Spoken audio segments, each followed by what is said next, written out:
Hello everyone and welcome back to the channel. Hopefully the thumbnail and or the title of this video does not make you think this is a review. I just wanted to let you guys know, and it's a little bit of a funny story and I'll share that at the end if you care to know, that I have these goggles now. I've had them for about a week.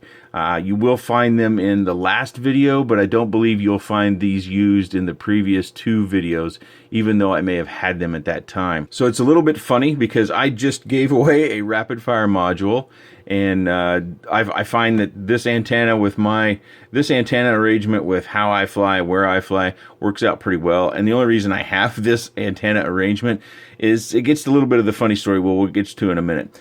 But kind of the features that I can tell you about, or the experience, let's go with that I can tell you about, is that the goggles feel like you expect them to. They feel premium. I came from the HD3s, and with each iteration, I think they're getting a little bit tighter on their build quality, because I noticed on my HD3s, it felt a little bit looser in the molding. It comes with a very premium face mask versus I think the HD3s came with foam, and then I bought a V2 face mask, which had a much more premium sort of leathery sort of feel, and I do like that quite a bit. I do find on this version getting the SD card in and out is a little bit of a pain. Actually, when I eject that, if I don't eject it far enough, I have to get a little tool out in order to tweeze it out of there. But the goggles operate like you expect. They're premium goggles. Are they worth the purchase price?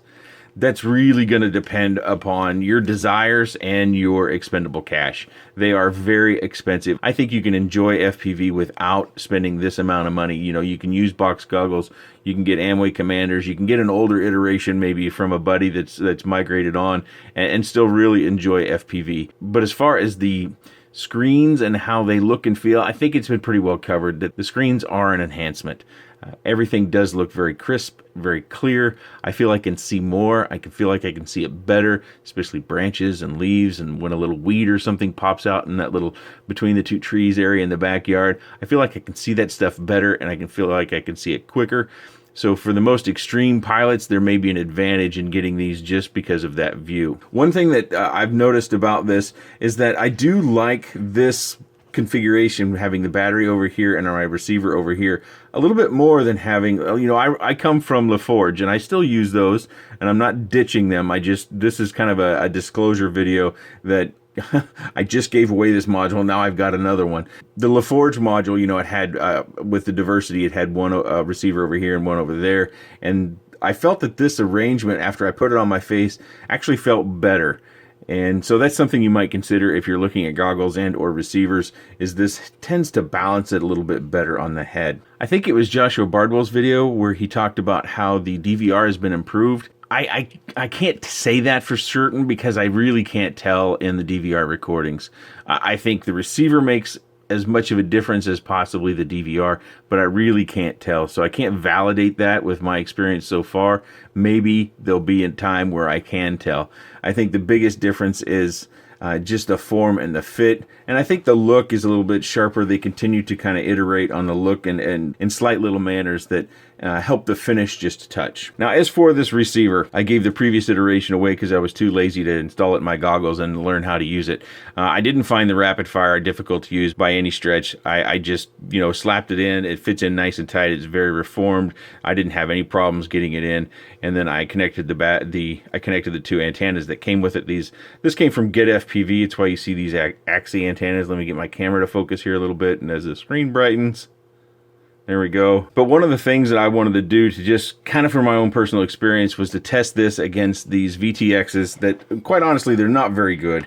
They come in the SpeedX IS-100 flight stack, and the VTX does power switch up to 100 milliwatts, which I typically run them at, but I just don't find they work very good. It's a good, cheap flight stack that I use all the time. I think I've got 6 or maybe 8 of them, and I use them in a lot of my builds that come down to testing motors, things of that nature, or if I just got a new frame I want to fly around a little bit, I'll put one of those flight stacks in there. They're cheap, but they do require a little bit more work to soldering some of the jumper pads in order to get the voltage set straight in order to work, and they are pins. But I find that these VTXs are some of the poor performing VTXs that I had, so I went out and I flew this a little bit around with the RapidFire, and I did find that the reception improved quite a little bit. So as far as the RapidFire and the performance, I think it is good.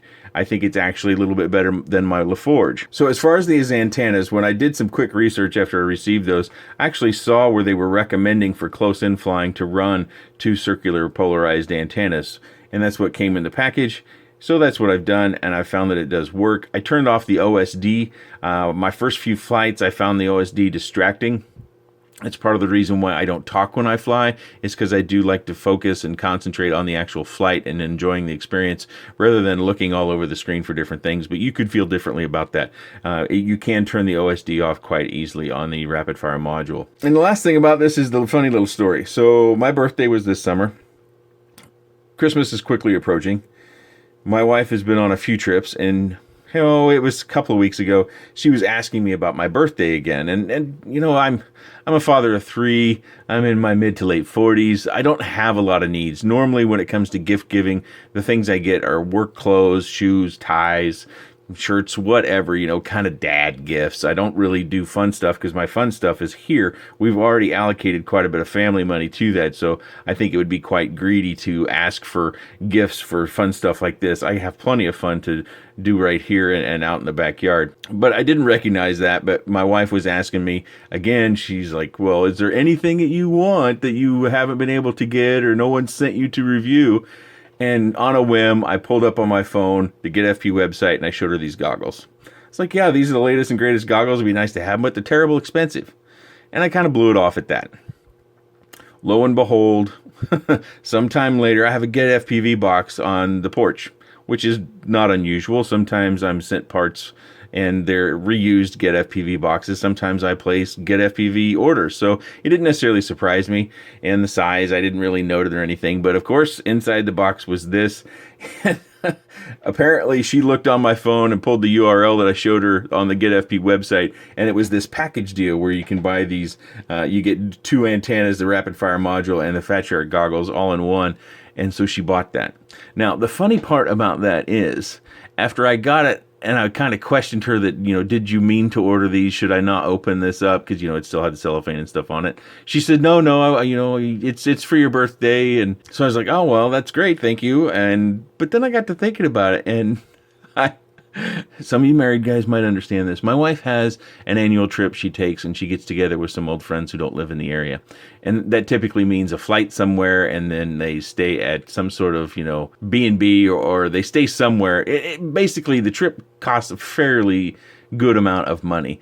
And I think because we typically skip my birthday gifts, and we usually just have an outside party because the kids all have winter parties. So we have a bunch of kids, the kids' friends over, and they get to have a summertime party, and that's all sorts of fun for them. I think it was guilt that made her buy these.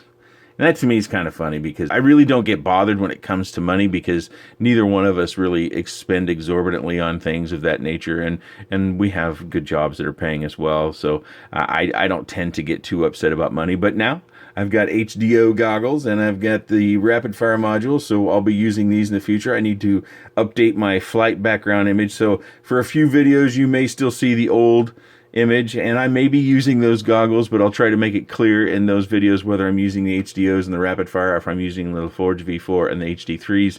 But you may see this for a little while until I get around to making a new graphic for the flight videos. If you want to know something about these goggles, I will sure answer all the questions that I can. This, again, is not a review. I couldn't claim that I've been through all the features by any stretch. I've just been using them. I didn't prepare this for a review at all, but I know that many of you who've been around the channel for a long time know that I'm a long-time LaForge user. Not that LaForges are bad, but I do think this is better. It also costs a heck of a lot more. If you have any questions or comments or a funny little anecdote of your own, leave those in the section down below. I appreciate your time, and thanks for watching.